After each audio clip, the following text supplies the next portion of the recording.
Joining me in a moment is the head of United Nations Watch, Hillel Neuer. Many of you will know Hillel. He calls out the disgraceful bias against Israel in the United Nations and its affiliated bodies. He's fully across the unfolding drama we have here, where Scott Morrison is dealing with an uproar over his decision to look at moving our embassy in Israel from Tel Aviv to Jerusalem. When the United States decided to recognise Jerusalem as Israel's capital, it faced condemnation from 128 countries at the United Nations. Only 9 voted with it. Israel stands alone, and people forget this, Israel stands alone as the only place in the world where its capital city is not recognised by the rest of the world. Labor and even some Liberal MPs, and we heard that today, are calling on Morrison to back down. They seem to want to allow the critics of Israel, even anti-Semites, to determine our foreign policy. And in doing so, they are playing into the hands of the international community, which condemns anything Israel does. Now, over the next month in the United Nations General Assembly, there are going to be 20 condemnations of Israel. By contrast, there are just 6 condemnations for all other countries put together. One for Iran, Syria, North Korea, Crimea, Myanmar, and the United States. But nothing for Saudi Arabia, Zimbabwe, or Venezuela. It follows an appalling record at both the United Nations General Assembly and at the United Nations Human Rights Council. Joining me now, live from Prague, is Hillel Neuer. Thank you so much for your time, Hillel, and welcome to the show. Thank you, Sharri. My pleasure to be here. Now, why is there this atrocious bias against Israel at all of these United Nations bodies?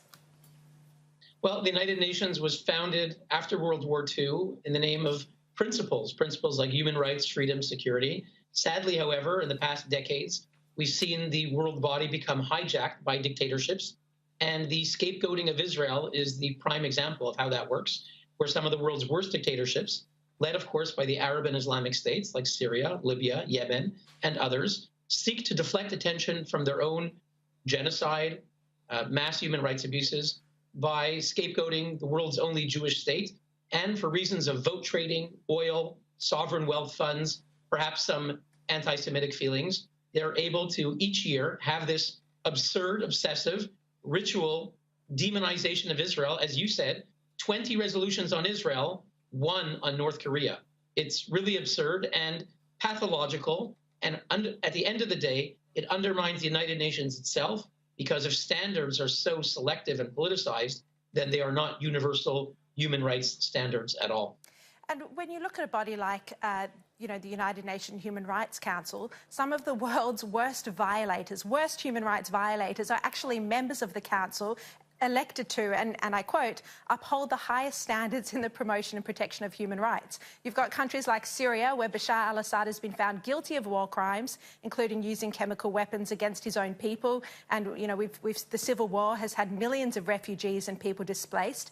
Venezuela, where opposition leaders have been thrown in jail, journalists intimidated and silenced, and the people have been starving. Saudi Arabia, which beheads its own citizens, kills and imprisons people who speak out against it or who happen to be homosexual or commit adultery. This is a joke. How can these sort of countries sit in judgment of the rest of the human rights around the world, including in Israel?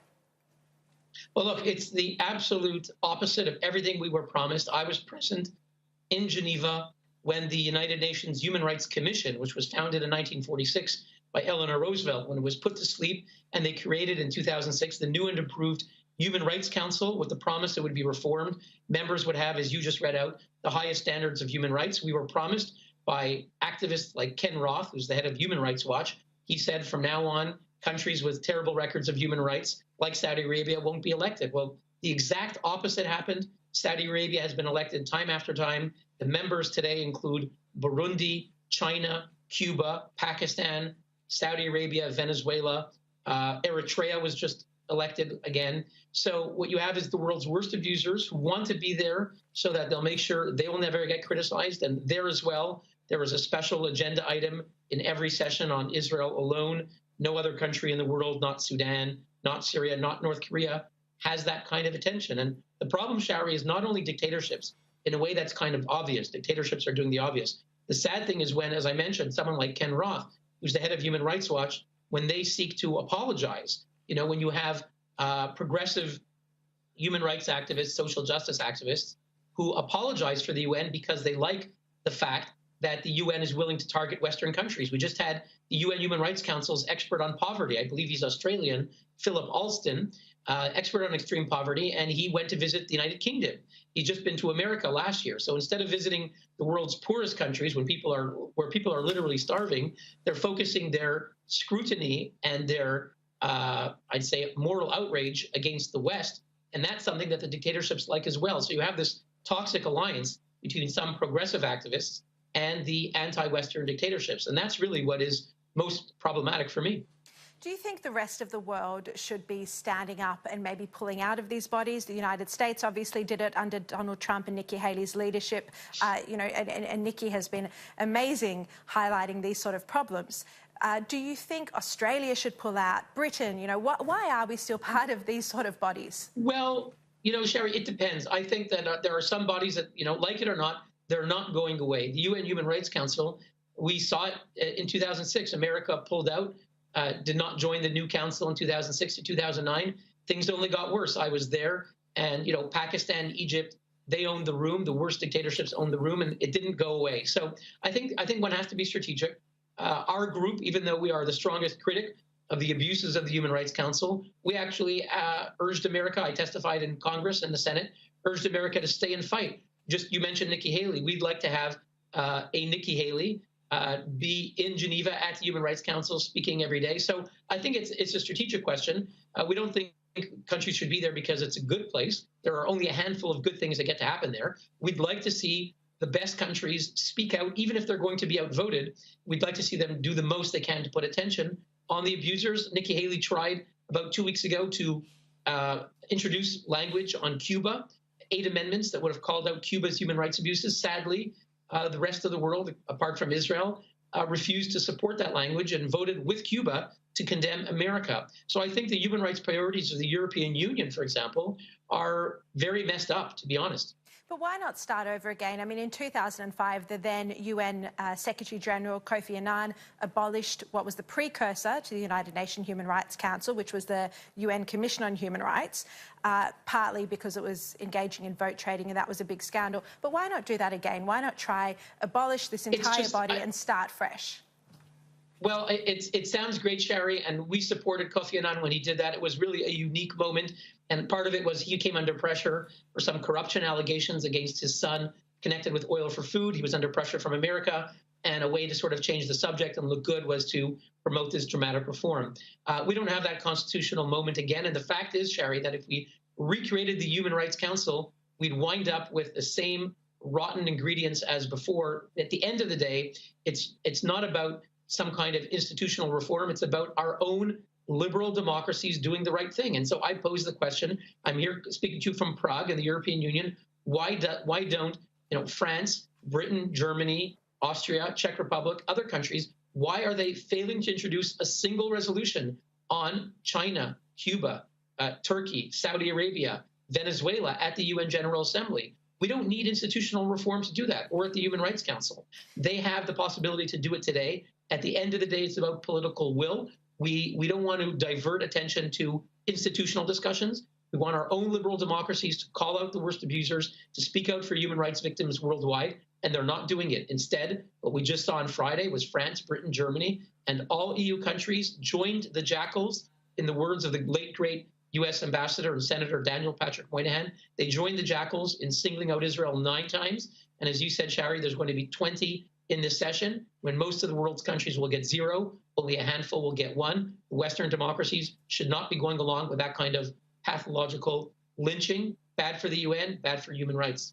Now, Hillel, another issue that's gripping us in Australia, which I know you're across, is that our Prime Minister, Scott Morrison, has said he's going to look at moving our embassy in Israel from Tel Aviv to Jerusalem to recognise it as the capital. This has sparked a backlash in Indonesia. The Malaysian Prime Minister has come out and said that this could increase the possibility of terrorism. What's your response to this?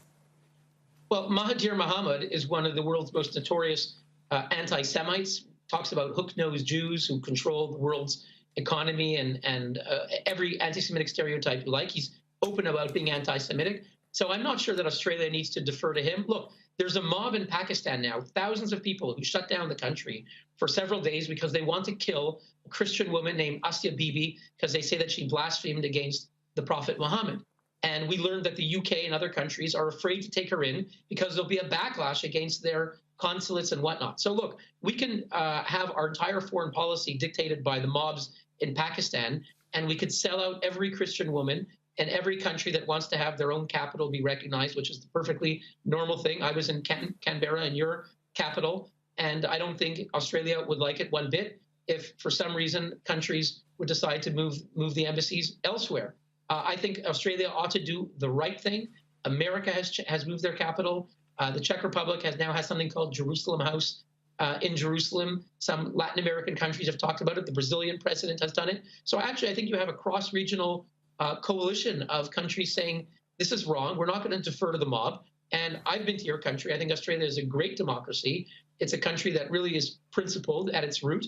The citizens believe in decency and fairness and what is right. And it's right for Australia to have their embassy in Jerusalem, where in any case, Australian leaders visit the Prime Minister of Israel in the Knesset or in the Supreme Court, where it's all based in Western Jerusalem. There's absolutely nothing wrong with Australia having their embassy there. It's the right thing to do. When you were here last time, I interviewed you, Hillel, and we did a great story together about Saudi Arabia and how it had done a deal with Britain to get on the United Nations Human Rights Council. Now, I noticed Saudi Arabia isn't getting condemned at all on this body over the next month, despite the admission that it was involved in killing the journalists. They chopped up one of their own people. Amazing. And yeah, I mean, the whole world is talking about Khashoggi, this gentleman, Washington Post journalist. He had some issues in his own past, but he was a Washington Post journalist who was basically chopped up in the Saudi embassy. You'd think the whole world is talking about it. The Human Rights Council would reflect what is going on in the world. As you said, Sharri, not a peep out of the Human Rights Council, no emergency session, no commission of inquiry, no resolution. The Human Rights Council is silent on Saudi government murder. It's just astounding. It's appalling. Just very quickly, because we have to go to break, do you think this is goes further than anti-Israel or anti-Israel bias? Do you think this is anti-Semitism, happening here?